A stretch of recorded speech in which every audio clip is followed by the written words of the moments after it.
नमस्ते दोस्तों। आज सुनिए एक रहस्य। वह औरत कौन थी? कार में धीरज के साथ कहाँ जा रही थी? धीरज के साथ उसका क्या रिश्ता था? धीरज के पास से तो उसका मोबाइल और पर्स मिल गया था, लेकिन उस औरत का कोई पहचान पत्र या मोबाइल घटना स्थल से बरामद नहीं हुआ। इस वजह से यह सब एक रहस्य बन गया था। धीरज के मित्र, ऑफिस वाले, रिश्तेदार और पड़ोसी सब जानना चाहते थे कि आखिर वह औरत थी कौन और उसका धीरज से क्या रिश्ता था। सबको धीरज की मौत का गम कम, उस राज को जानने की उत्सुकता ज्यादा थी। जिंदगी में कभी कभी ऐसा घटित हो जाता है कि इंसान समझ ही नहीं पाता कि यह क्या हो गया। ऐसी ही एक घटना नहीं बल्कि दुर्घटना घटी शोभा के साथ। उसका पति धीरज एक औरत के साथ सड़क दुर्घटना में मारा गया था। पुलिस ने अपनी खाना पूर्ति कर दी। दोनों लाशों का पोस्टमार्टम हो गया। उस औरत की लाश को लेने कोई नहीं आया, सो उसका अंतिम संस्कार पुलिस द्वारा कर दिया गया। वह औरत शादीशुदा थी क्योंकि उसकी मांग में सिंदूर था। सवाल यह था कि वह गैर मर्द के साथ कार में क्यों थी। कार के कागजात के आधार पर पता चला कि वह कार धीरज के मित्र की थी। एक दिन पहले ही धीरज ने उससे यह कह कर ली थी कि वह एक जरूरी काम से चंडीगढ़ जा रहा है, लेकिन कार दुर्घटनाग्रस्त हुई। दिल्ली आगरा यमुना एक्सप्रेसवे पर यानी धीरज ने अपने मित्र से झूठ बोला। जब दुर्घटना की गुत्थी नहीं सुलझ सकी तो लोगों ने खुलकर कहना शुरू कर दिया कि उस औरत के साथ धीरज के अवैध रिश्ते रहे होंगे और वे दोनों मौज मस्ती के लिए निकले होंगे। लोगों की इस बेहुदा सोच पर शोभा खासी नाराज थी, लेकिन वह कर भी क्या सकती थी। किसी का मुंह वह बंद तो नहीं कर सकती थी। धीरज उसे बहुत प्यार करता था। शादी के 5 वर्षों में जब उन्हें संतान सुख नहीं मिला, तब उन दोनों ने अपना अपना मेडिकल चेकअप कराया। रिपोर्ट में पता चला कि वह मां नहीं बन सकती, जबकि धीरज पिता बनने के काबिल था। यह जानकर वह बहुत रोई और धीरज से बोली, तुम दूसरी शादी कर लो, मैं अपना जीवन काट लूंगी। शोभा, अगर कमी मुझ में होती तो क्या तुम मुझे छोड़कर दूसरी शादी कर लेती? कहते हुए धीरज ने उसे अपनी बाहों में भर लिया था। क्या उससे इतना प्यार करने वाला धीरज उसके साथ इस तरह बेवफाई कर सकता है? शोभा ने अपने मन को यह कहकर तसल्ली दी, हो सकता है उस औरत ने धीरज से लिफ्ट मांगी हो। लेकिन दिमाग में कुछ सवाल बिजली की तरह कौंध रहे थे कि धीरज ने अपने दोस्त से गाड़ी चंडीगढ़ जाने को कहकर ली तो फिर वह आगरा जाने वाली यमुना एक्सप्रेसवे पर क्यों गया? मित्र से उसने झूठ क्यों बोला? आखिर वह जा कहाँ रहा था? और उसे भी कुछ बताकर नहीं गया, जबकि वह उसको छोटी से छोटी बात भी बताता था। कुछ बात तो जरूर है। तभी धीरज ने उससे अपने बाहर जाने की बात छिपाई थी। शोभा को दुखी और परेशान देखकर उसके पिता ने कहा, बेटी, जो होना था वह तो हो गया। तुम अब खुद को मजबूत करो और आर्थिक रूप से अपने पांवों पर खड़ी होने की कोशिश करो। धीरज की कोई सरकारी नौकरी तो थी नहीं कि जिसके आधार पर तुम्हें नौकरी या पेंशन मिलेगी। उसके कागजात देखो, शायद उसने कोई इंश्योरेंस पॉलिसी वगैरह कराई हो। उसके बैंक खातों को भी देखो, शायद तुम्हें कुछ आर्थिक मदद मिल सके। नहीं पापा, मुझे सब पता है, उन्होंने कोई पॉलिसी वगैरह नहीं कराई थी। नहीं बैंक में कोई खास रकम है, क्योंकि उनकी नौकरी मामूली थी और वेतन भी कम था। कुछ बचता ही कहाँ था जो वे जमा करते। वे अपने माँ बाप की भी आर्थिक मदद करते थे। फिर भी बेटा, एक बार देख लो, हर इंसान अपने आने वाले वक्त के लिए करता है, और फिर धीरज जैसे समझदार इंसान ने भी कुछ न कुछ अवश्य किया होगा। दुखी मन से शोभा ने धीरज की अलमारी खोली। शायद उसके कागजात के साथ ही उसके साथ हुए हादसे का भी कोई सूत्र मिल जाए। अलमारी में बैंक की एक चेकबुक मिली और भारतीय जीवन बीमा निगम की एक डायरी मिली। उसने उसे जोश के साथ से खोला। पहले ही पृष्ठ पर लिखा था, जिंदगी के साथ भी, जिंदगी के बाद भी।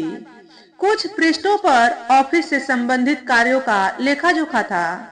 डायरी के बीच में एक मेडिकल स्टोर का पर्चा मिला जिसमें कुछ दवाइयां लिखी थी। ये कौन सी दवाइयां थी? खराब लिखावट की वजह से कुछ भी समझ नहीं आ रहा था। जिस तारीख का पर्चा था, शोभा को खासा याद था कि उसने उस दौरान कोई दवाई नहीं मंगाई थी। इसका मतलब धीरज ने अपने लिए दवा खरीदी थी। यह सोचकर वह भयभीत हो उठी कि कहीं धीरज किसी गंभीर बीमारी से पीड़ित तो नहीं था। उसने फौरन मेडिकल स्टोर जाने का फैसला लिया। वह मेडिकल स्टोर उसके घर से काफी दूर था, लेकिन वह वहां गई। मेडिकल स्टोर वाले ने पर्चे पर लिखी दवाएं तो बता दी, लेकिन दवाएं लेने कौन आया था वह न बता सका। दवाइयां दांतों की बीमारी से संबंधित थी। उस दौरान धीरज को दांतों से संबंधित कोई समस्या नहीं थी। अगर थी भी तो वह अपने घर या ऑफिस के नजदीक के मेडिकल स्टोर से दवा लेता। इतने दूर आने की क्या जरूरत थी? तो इसका मतलब साफ था कि धीरज ने किसी और के लिए दवाइयां खरीदी थी। किसके लिए खरीदी थी, यह जानने के लिए शोभा ने घर आकर धीरज का सामान फिर से टटोला। उसने उसकी डायरी दोबारा अच्छी तरह से चेक की। 15 अगस्त वाले पृष्ठ पर उसने लिखा था, आज आजादी का दिन मेरे लिए खास बन गया। आखिर 15 अगस्त को ऐसा क्या हुआ था जो उसके लिए खास बन गया था? इस बात का जिक्र नहीं था। उसने उसके मोबाइल पर भी एक चीज नोट की। उसने अपने मोबाइल के वॉलपेपर पर तिरंगे के साथ अपनी हंसती मुस्कुराती तस्वीर लगा रखी थी। तभी उसका मोबाइल बज उठा। बच्चे की खिलखिलाहट की रिंगटोन थी। यह सत्य था कि उसे बच्चों से बहुत प्यार था, इसलिए उसने बच्चे की खिलखिलाहट की रिंगटोन लगा रखी थी। लेकिन आज ध्यान से सुना तो बीच में कोई धीरे से बोल रहा था, पापा, बोलो पापा। यह सुनकर उसका माथा ठनका। हो न हो 15 अगस्त और बच्चे की खिलखिलाहट में कुछ न कुछ राज जरूर छिपा है। वॉलपेपर को उसने गौर से देखा। धीरज के पीछे एक अस्पताल था। अस्पताल का नाम साफ नजर आ रहा था। शायद उसने सेल्फी ली थी, यानी 15 अगस्त को धीरज उस अस्पताल के पास था। वह वहां क्यों गया था, यह जानने के लिए वह तुरंत उस अस्पताल के लिए चल पड़ी। वह भी काफी दूर था। वहां गई तो वास्तव में अस्पताल के बाहर तिरंगा लहरा रहा था। यह तो तय हो गया था कि धीरज ने सेल्फी यहीं ली थी, लेकिन वह यहाँ करने क्या आया था? अचानक उसके मस्तिष्क में बच्चे की खिलखिलाहट की रिंगटोन और पापा, बोलो पापा की ध्वनि बिजली की तरह कौंध गई और वह फौरन अस्पताल के अंदर चली गई। मैटरनिटी होम के रिसेप्शन पर जाकर उसने 15 अगस्त को जन्मे बच्चों की जानकारी चाहिए। पहले तो उसे मना कर दिया गया, लेकिन काफी रिक्वेस्ट करने पर बताया गया कि उस दिन 7 बच्चे हुए थे, जिनमें 4 लड़के और 3 लड़कियां थी। उन बच्चों के पिता के नाम में धीरज का नाम नहीं था। 7 माओं के नाम उसने नोट कर लिए। अस्पताल के नियम के मुताबिक उसे उनके पते और मोबाइल नंबर नहीं दिए गए। घर आकर उसने धीरज के मोबाइल में उन नामों के आधार पर नंबर ढूंढे, लेकिन कोई नंबर नहीं मिला। एक नंबर जरूर एस नाम से सेव था। उसने उस नंबर पर फोन लगाया तो उधर से एक नारी स्वर गूंजा, कौन? जी, मैं बोल रही हूँ। कौन? तू सीमा बोल रही है क्या? यह सुनकर वह थोड़ा घबराई। आप मेरी बात तो सुनिए। अरे सीमा, क्या बात सुनूं तेरी? तू उस दिन शाम तक आने को कहकर गई थी और आज चौथा दिन है। तेरे बच्चे का रो रो कर बुरा हाल है।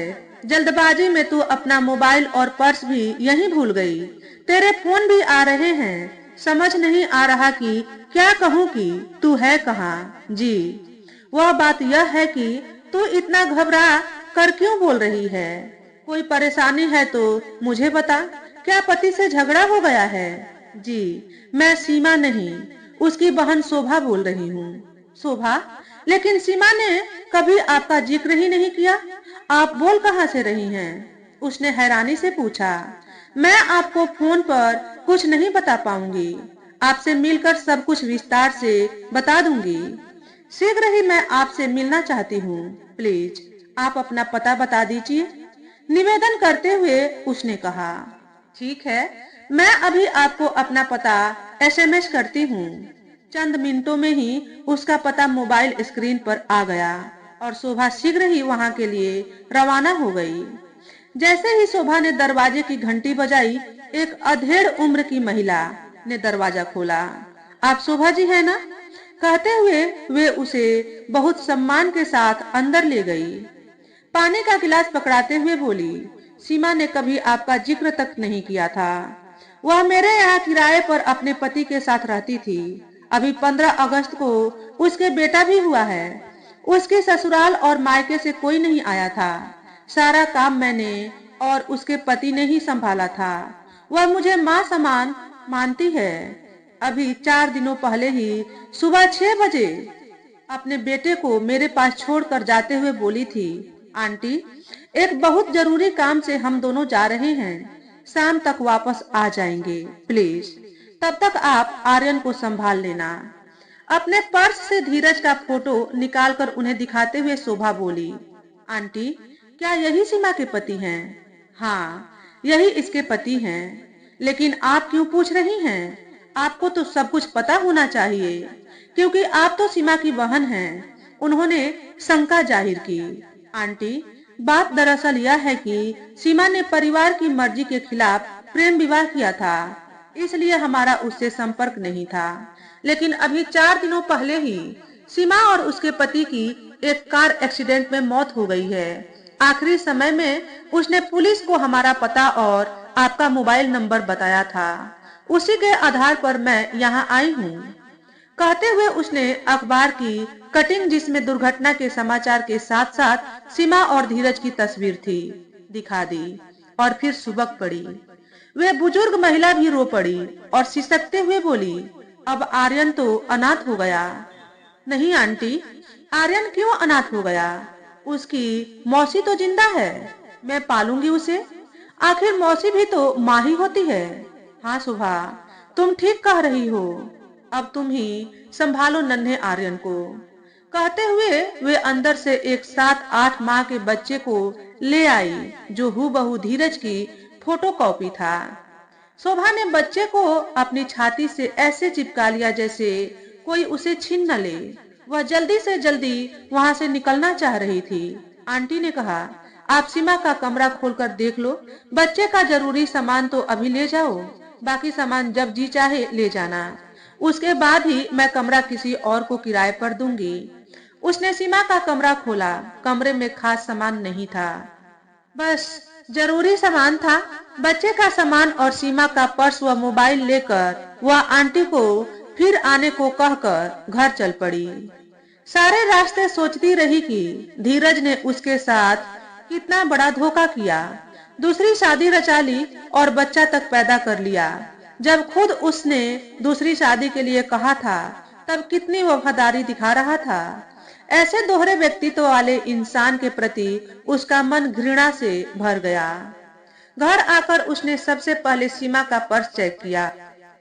पर्स में थोड़े बहुत रुपए, दांतों के डॉक्टर का पर्चा और थोड़ा बहुत कॉस्मेटिक का सामान था। पैन कार्ड और आधार कार्ड से पता चला कि सीमा धीरज के ही शहर की थी। इसका मतलब धीरज शादी के पहले से ही सीमा को जानता था और उसका प्रेम प्रसंग काफी पुराना था। फिर उसने सीमा का मोबाइल चेक किया। वॉलपेपर पर सीमा, धीरज और बच्चे का फोटो लगा था। व्हाट्सएप पर काफी मैसेज थे जो डिलीट नहीं किए गए थे। सीमा, इतने सालों बाद तुम मुझे मेट्रो में मिली। मुझे अच्छा लगा, लेकिन यह जानकर दुख हुआ कि तुम्हारा पति से तलाक हो चुका है। नहीं, मैं तुम्हारे घर नहीं आऊंगा, क्योंकि अब मैं शादीशुदा हूँ और अपनी पत्नी से बहुत प्यार करता हूँ। वैसे भी तुम अकेली रहती हो। मुझे देखकर तुम्हारी मकान मालकिन आंटी क्या सोचेंगी? तुमने आंटी को अपना परिचय मेरे पति के रूप में दिया, यह मुझे अच्छा नहीं लगा। हमारे बीच जो कुछ क्षणिक आवेश में हुआ उसके लिए मैं तुमसे माफी चाहता हूँ और अब मैं तुमसे कभी नहीं मिलूंगा। क्या मैं पिता बनने वाला हूँ? सीमा, प्लीज जिद छोड़ दो। मैं शोभा को तलाक नहीं दे सकता। मैं उसे सच्चाई बता दूंगा, वह स्वीकार कर लेगी। उसका दिल बहुत बड़ा है। हम सब साथ रहेंगे। हमारे बच्चे को दो दो माओं का प्यार मिलेगा। सीमा, मुझे अपने बच्चे से मिलने दो, उसके बिना मैं मर जाऊंगा। इसके अलावा औरों के भी मैसेज थे। तभी अचानक सीमा के मोबाइल की घंटी बजी। उसने तुरंत रिसीव किया। कौन? कौन की बच्ची? इतने दिनों से फोन लगा रही हूँ। हर बार तेरी खरूस आंटी उठाती है और कहती है कि तू अभी तक वापस नहीं आई। क्या बात है? मथुरा में शादी करके वहीं से हनीमून मनाने भी निकल गई। शोभा चुप रही, बस कहा। अच्छा, व्यस्त है हनीमून में? वैसे सीमा, यह ठीक ही रहा, वरना धीरज तो तुझे अपने घर में अपनी बीवी की नौकरानी बनाकर रख देता। तेरा बच्चा भी तेरा अपना नहीं रहता। बच्चे से न मिलने देने की धमकी सुनकर आ गया न लाइन पर। मेरा यह आइडिया कामयाब रहा। अब मंदिर में तूने शादी तो कर ली है, लेकिन ऐसी शादी कोई नहीं मानेगा। इसलिए बच्चे को ढाल बनाकर जल्दी से जल्दी धीरज को अपनी बीवी से तलाक के लिए राजी कर। हाँ हाँ, शोभा ने अटकते स्वर में कहा। हाँ हाँ मत कर, पार्टी की तैयारी शुरू कर। मैं अगले हफ्ते ही दिल्ली आ रही हूँ, ऑफिस के काम से। ठीक है, कहते हुए शोभा ने फोन काट दिया। धीरज के प्रति उसके मन में जो गलत भाव आ गए थे वे एक पल में धुल गए। सच में धीरज ने एक पति होने के नाते उसे पूरा मान सम्मान और प्रेम दिया। वह धीरज पर गौरवान्वित हो उठी। धीरज की निशानी नन्हे आर्यन को पाकर उसका तन मन महक उठा। उसने उसे कसकर सीने से लगा लिया और बरसों से सहेजा ममता का खजाना उस पर लुटा दिया। उसके अनुभवी पिता ने सत्य ही कहा था कि धीरज जैसे समझदार इंसान ने भविष्य के लिए कुछ न कुछ जरूर किया होगा। वास्तव में उसने अपनी जिंदगी की एक महत्वपूर्ण पॉलिसी करा ही दी थी, जो शोभा का सुरक्षित भविष्य बन गई थी। बीमा कंपनी की टैग लाइन जिंदगी के साथ भी जिंदगी के बाद भी को सार्थक करा दिया था। धीरज ने वह जिंदगी में शोभा के साथ था और जिंदगी के बाद भी उसके साथ है नन्हे आर्यन के रूप में। तो दोस्तों, आज के वीडियो में बस इतना ही। अगर हमारे द्वारा बताई गई कहानी थोड़ी सी भी अच्छी लगी हो तो वीडियो को लाइक और शेयर करें। चैनल पर पहली बार आए हो तो चैनल को सब्सक्राइब करके बेल नोटिफिकेशन को ऑल पर सेट कर लें, ताकि आपको ऐसे ही अच्छे अच्छे वीडियो देखने को मिले। हमेशा खुश रहें, हमेशा स्वस्थ रहें। वीडियो देखने के लिए आपका बहुत बहुत धन्यवाद।